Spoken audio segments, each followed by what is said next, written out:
सबसे मजा के लुटैया सब मजा मारे ई हरिहरा का सिया राम के भक्त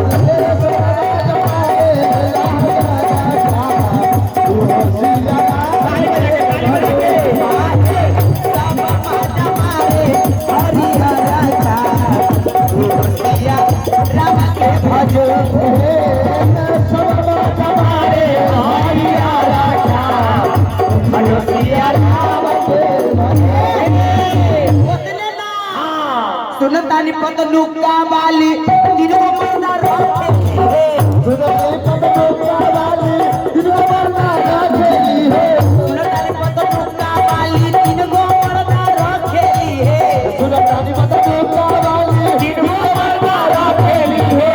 कौन आ ई बूढ़ावा जवाना का ई लइकावा अरे बूढ़ावा जवाना का लइकावा सिया